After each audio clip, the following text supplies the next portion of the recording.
important to be lifted most quickly? All the sanctions.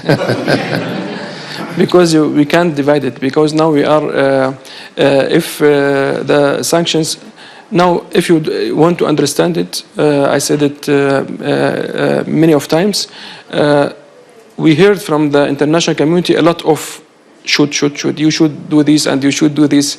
And maybe it's like an example, if you tie the hands of someone and throw him in the river and ask him to swim and bring fish with him. And how we bring a good future for the Syrian people, and Syria now is tackled by these sanctions. And what we've heard from the Gulf country and also from the EU and other countries, they want to help the Syrian people, but they can't with these sanctions. And the reason of these sanctions now, he's in Moscow. And if they want to punish him, he's in Moscow now, Bashar al-Assad. And the Syrian people shouldn't be punished.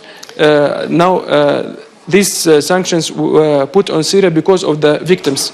And the victims now in the government.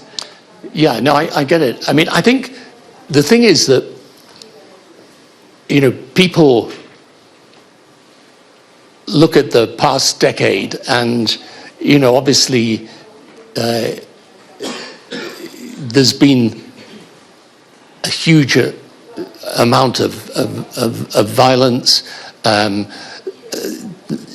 You know, most people, you didn't expect to remove Bashar al-Assad so quickly. You did it, and the group was founded in a, you know, from one particular perspective, ideology, and so on. And so I guess people ask, yes, has it changed? Is the character of the government going to be what you've just been describing, yes, to us, which is open, you know, treating people equally? And so it's the character of the government that I think is what people ask. And so, yes, you're absolutely right, of course, the country can't progress unless the sanctions are lifted. But I suppose, in a way, it's a question of how you also persuade people that when they lift the sanctions, that's going to be helping promote a country with the values that people believe are the right ones for the future. Of course, we are Syrian, and we all the time we put our lives to serve Syria and to bring the freedom of Syria. Syrian people all the time was waiting the international community intervenence, and they waited for this political process, and they waited for the humanitarian process, and they went to international committee to say their words and to stop the massacres and also to stop the Assad regime from killing people and bombing airstrike and using chemical weapons. Nothing was happened. And finally, those people who you are talking about, them now they bring the freedom for the Syrian people, and the Syrian people now are behind us, and they trust us. And also what happened in the last 50 days, it's a big evidence that the new future of Syria will be better from the past. I mean, you're obviously going to, because there are some very deep wounds in society as a result of what has happened. I mean, you're going to get a certain number of people that will be doing things that are revenge on people who have treated them badly. How are you going to handle that? Now the big message is that we send it to all the world. Now there is no million of Syrian people now at the borders. There is no million of refugees Syrian now in the sea. There is no millions of people now, they are seeking refuge because of what happened in the Syria. All the Syrian people supported the change. And also the big message that we say to all the world, that all the Syrian people with their diversity now in their houses, and they feel safe, and they go back to their work right. Very fast. If there are violations of that, if people start sectarian attacks, you yes, will intervene to stop that? Yes, the big achievement that we are very proud of it, Syria didn't enter in civil war, and Syria didn't enter in sectarian war, and Syria... you mean in this last period, yeah? What happened in Syria in 12 days, it's very successful. Now, if you want to make this big change, if you to make, for example, another example from other parts of the world, you will see destroyed cities, you will see millions of refugees, you will see massacres on the TV all the time. But what we have seen in the Syria, celebration in Damascus, and big delegations of the different countries, all the world now in Syria. And this is a big message and a big evidence that what happened in Syria, it's very convincing for the people. And if we see some example and some exceptions, it's not the mainstream and not main policy of the government, Syrian government. And we deal with these issues directly. And we will not accept anybody to take revenge by his hand. There is transnational justice, and there is accountability, and this is the responsibility of the government, not from the people. And your idea is to have a rule of law that treats all the citizens equally. Of course, the rule of law, it will be the main actor of the new government. In Syria, all the time they ask us about how to guarantee the rights of that group and how to guarantee the rights of the women. No, in Syria will be all of us will be under the constitution and under the rule of law. And new Syria, it will be ruled by the law, not ruled by the just group or just by the mentality ideas or by ideological issue. No, it will be the new. As I said in the earlier, that the misery of Syria will not be repeated, and this is push us to Syria to be ruled by the law, not by the persons. Yeah, well, that's actually a very important statement. And in drawing up the constitution, you will involve all the different elements of society. Yes, of course. The constitution, it will be after the national conference. The constitution, it will be a constitution committee. It will be consisted of expertise, and this is the mission of expertise and non-expertise, and we will announce their names, and it consists of the different groups of the Syria and all the. So that group of experts will represent a diverse Syria? Men and women, yes. Okay. And I know you went recently to the Gulf states and did a tour there. How did you find that? Were they were supportive of your changes? Which state? The Gulf states. You went to Saudi, didn't you? And yes. UAE, Gulf, I think, and of course Qatar. Yes, we choose to visit the Gulf countries because we want to fix the relation between Syria and those countries, because Assad regime make a lot of problems with them. They exported Captagon all the time for them, and they use harsh language against them. And the Gulf countries are very important in the region, and Syria also is it should take its active role in the region. And from the first day, we make visits for these regions and these countries, because we believe that they should help us in the future of Syria, and they should Syria to be back for them after the long period of loneliness. I mean, if you're going to, I mean, Syria's got some fantastic cultural and assets and potential for tourism. Will you develop all of that? When you look, for example, at the Gulf countries and you see what Saudi Arabia is doing in developing its cultural assets, UAE and Doha. If you ask me about from where you will inspire your new Syria, yes, right. I will say that we have Singapore. We also have the vision of 2030 of Saudi Arabia, and also we have very brilliant experience in Geneva. And also we will depend on all these inspiring examples in the world. We need Syria to be a place of peace, to be a place of development, and to be a place which we get rid of the war and go to the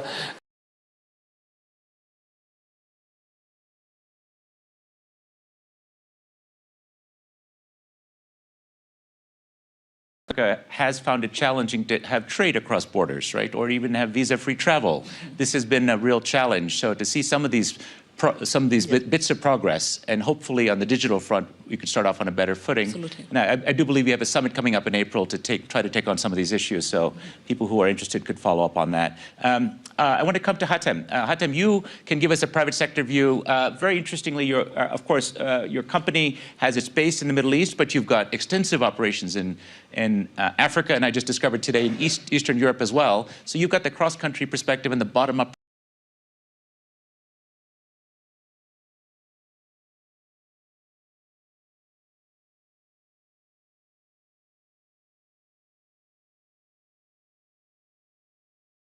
Energy price in human history. So I think with that economic foundation, it really resets the entire logic for an energy transition. I think it really combines economic return with social progress. I think that's a really, really fundamental foundation to have.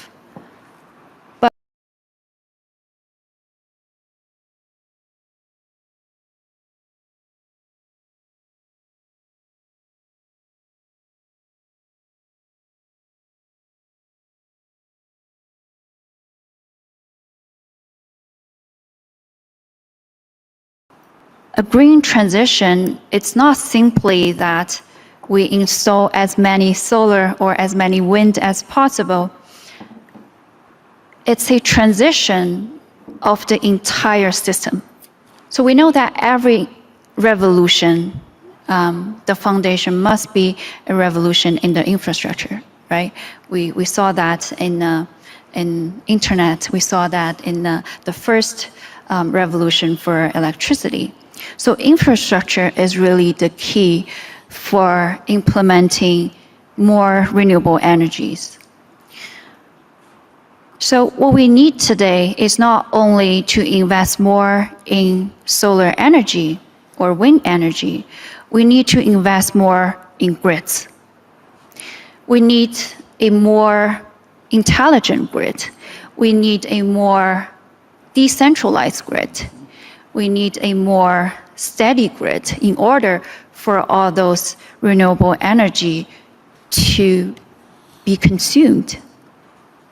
We need more storage, we need more energy storage to make renewable energy more stable and more reliable.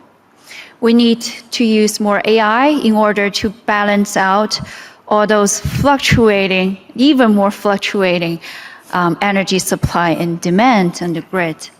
So I think it's a question of whether we have the courage and we have the will to reform entirely, not just invest in certain parts, but a total reformation. And the third, I think I would like to share from some human notes is that I think a green transition is not only a technology story or an economic story. I think it always comes down to people. So for example, because Trina Solar, we operate in over 170 countries globally. During the energy crisis in Europe, when the energy price went up to like 10 times of normal, solar energy was able to keep the home warm in the winter and keep business running. And in many of the war zones that we're seeing, when the grids are entirely destructured, solar is able to provide power for hospital and also for refugee camps. And in some of the remote areas, even though we're not doing enough yet, where the grid is not connected, we offer off-grid solar and storage solutions. And for those people who have never used power or electricity before. So I think energy transition is not about energy. It's also human dignity, it's also security, it's also opportunities. So I think in conclusion, we have done something, but we haven't done enough. So as a private sector, as a leader in the solar industry, we would really like to work more closely with governments, with private and public entities to drive this energy transition even further. Thank you, Catherine. Indeed, we need a holistic approach. We need the different parts of the value chain to talk to each other. We need the ecosystem of different stakeholders to work together for this, to make this ambition into reality. I want to turn to Prime Minister of Spain, Pedro Sanchez. And I want to talk about finance, because yes, the cost of solar has come down, but there is still a lack and maybe a gap in finance for infrastructure, for finance in emerging developing economies. And under your leadership, Spain is actually at the forefront of Europe's energy transition. You have an ambitious target, 80% of energy from renewable sources in 5 years, 2030. Spain is now also a hub for clean tech innovation, accounting for 20% of green hydrogen projects. Finance, policy, public-private collaboration, and it's also very timely that Spain will this year host the 4th International Conference on Financing for Development in June in Seville this year. A conference that seeks to align financing flows and policies with the transformation that Catherine has highlighted, economic, social, environmental transformation. The COPs have not had a lot of luck with financing. Last year there were 3 COPs. All 3 were not able to meet expectations where finance is concerned. What is your strategy for this year's conference? What are the focus areas, and what would success look like for you? Well, thank you very much. Thank you very much for this question. And as you said, we have the honor to host the 4th International Conference on Financing for Development in the beautiful city of Seville. I think this conference will have to address important challenges that are all of them deeply interconnected. Climate change, sustainable development, poverty and inequality, and of course conflict. They all demand a response grounded in multilateralism, collaboration, and shared responsibility. You know, we are still far from meeting the Sustainable Development Goals. So I think that there's a political goal, which is that we must ensure that they remain on track. Second, Seville represents once-in-a-decade opportunity, the last before 2030. So, you know, I believe that finance for development is much more than an economic term. It's about domestic resources. It is about official development assistance and innovative mechanisms, debt relief, and of course, private investment and the mobilization of capital. So it is, at the end, after talking with a lot of leaders from across the world, I think it's becoming the backbone of trust in the multilateral system. So we have to act now, and I believe that Seville is our chance to do it. So our strategy is that we are fully committed to building bridges. So we need the maximum participation in the conference to agree on bold yet realistic measures and to have the necessary buy-in from all sides. So we must come together in Seville with a clear focus on our common interest and sense of responsibility. Thank you. Thank you, Prime Minister. Perfect. We look forward to supporting you in your endeavor to bring together that multilateral collaboration with focus on financing for the SDGs. As I've said, it's once-in-a-decade conference, and we should not miss this opportunity to really give this a good push. If I may turn to Andrew Forrest, founder and executive chairman of Fortescue, a global mining company. And the Prime Minister also spoke about not just debt issues for governments, public finance, but also mobilizing private capital.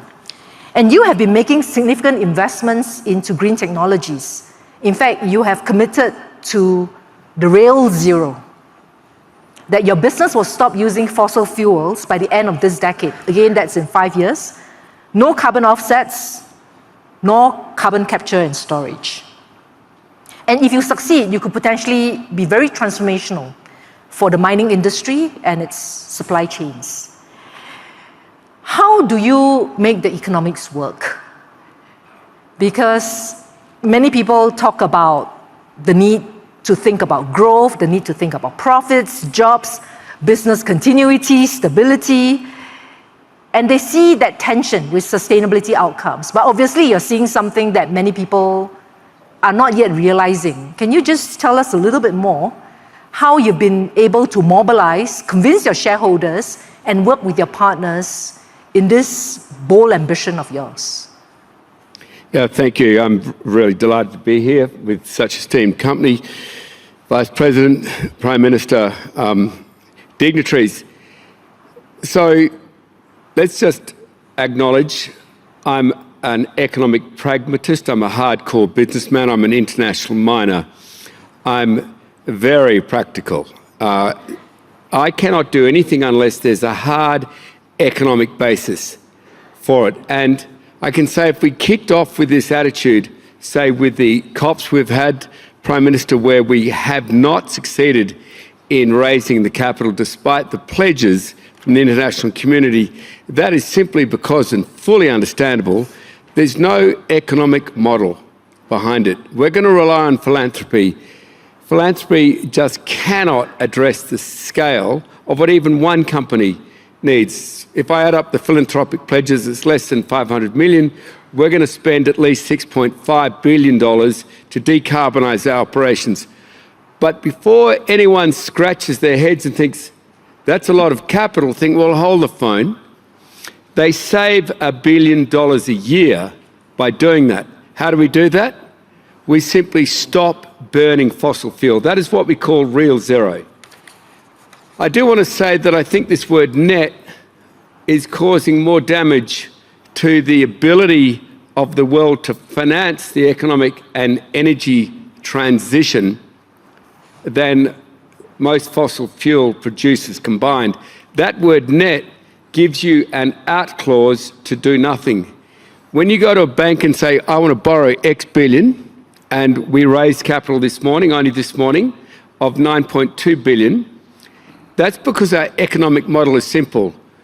This is the amount of money we don't spend each year, times the loan period, 10 years. That tranche of capital is now available, it's called savings, to be borrowed against.